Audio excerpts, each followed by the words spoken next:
In the quiet town of Fairview, nestled deep in the heart of the countryside, a local radio station, WRFM, had been entertaining its listeners for decades.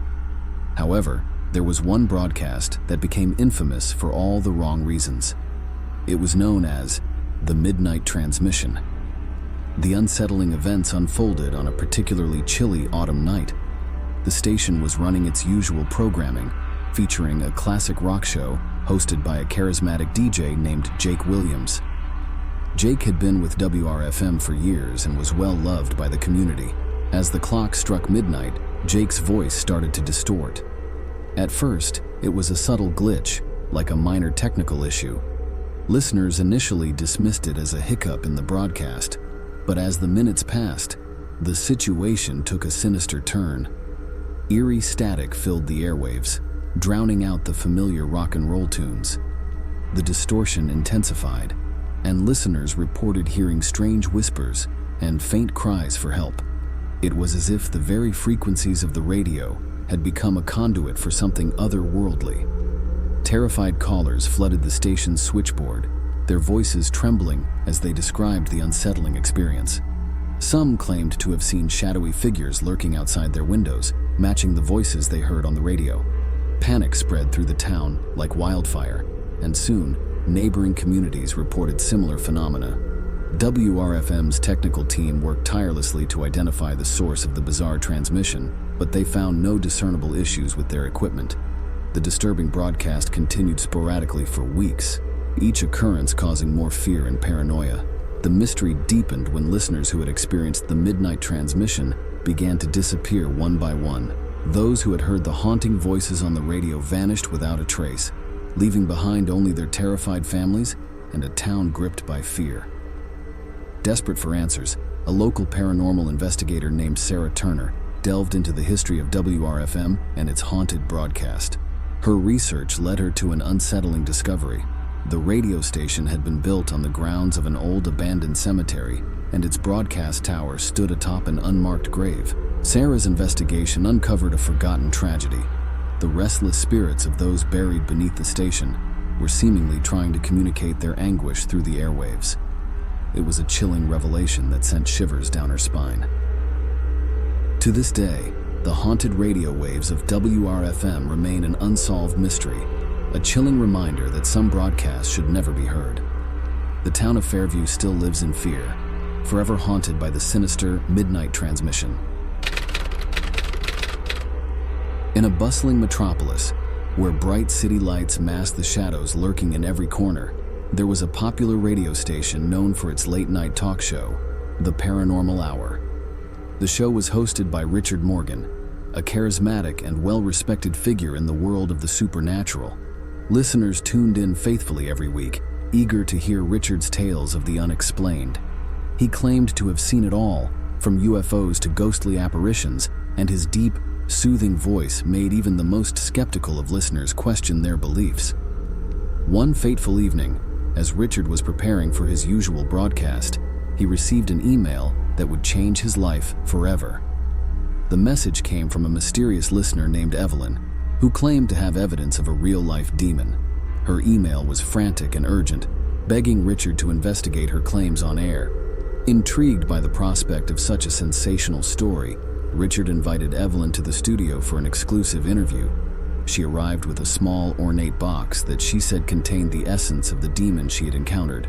The box was intricately carved with cryptic symbols and exuded an unsettling aura. Evelyn warned Richard not to open the box under any circumstances, as doing so would unleash unspeakable horrors. Live on the air, surrounded by an eager audience, Richard couldn't resist the temptation. He believed it was a mere prop for their radio drama, a way to captivate their listeners. With a dramatic flourish, he opened the ornate box. A deep, guttural growl filled the studio, and the room seemed to grow colder by the second. Evelyn's eyes widened in terror as a dark shadow enveloped her, and the once familiar studio transformed into an eerie, otherworldly realm. The broadcast took an ominous turn as listeners heard Evelyn's voice change, becoming a sinister, otherworldly chant. The studio's lights flickered and the air grew heavy with an oppressive malevolence. Listeners across the city tuned in, unable to tear themselves away from the horrifying spectacle unfolding on their radios. Some reported feeling an intense chill in their homes, as if an unseen presence had entered the room. As the broadcast continued, Richard struggled to close the ornate box, his voice growing weaker with each passing second. It was a desperate battle against an unknown force, and the entire city listened in helpless horror. When the broadcast finally came to an end, the studio was in disarray. Equipment lay scattered and the room was shrouded in an eerie silence. Richard, however, was nowhere to be found. He had disappeared into thin air, leaving behind only a recording of his frantic struggle with the ornate box. Evelyn, who had been at the center of the supernatural maelstrom, was never seen again. The Paranormal Hour was abruptly taken off the air, and the radio station itself became an infamous landmark in the city, a place forever haunted by the cursed radio host. Deep within the dense, foreboding woods that surrounded the small town of Crestwood stood a relic of a bygone era, an abandoned radio station known as WXKZ.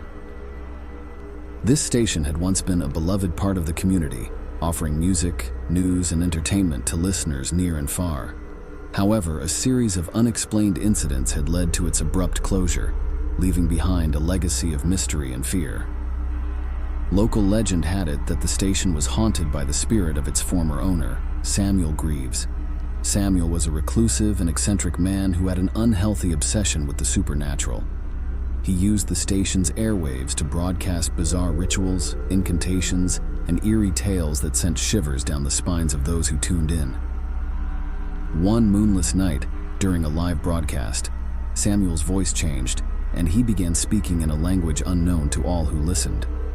It was a guttural, ancient tongue that seemed to summon dark forces from the depths of the unknown. As the bizarre broadcast continued, listeners reported strange phenomena occurring in their homes. Objects moved of their own accord, shadowy figures appeared in mirrors, and the temperature dropped dramatically. The broadcast seemed to tear a rift between the world of the living and the world of the supernatural. Fearful for their safety, many residents of Crestwood turned off their radios, but the eerie transmission persisted. Some claimed that even with their radios unplugged, they could still hear Samuel's unholy incantations echoing in their minds. Word of the sinister broadcast quickly spread, and the town's folk grew increasingly superstitious. Local authorities attempted to investigate the abandoned radio station, but their efforts were in vain. The building appeared to be a labyrinth of dark corridors and shifting, impossible spaces, confounding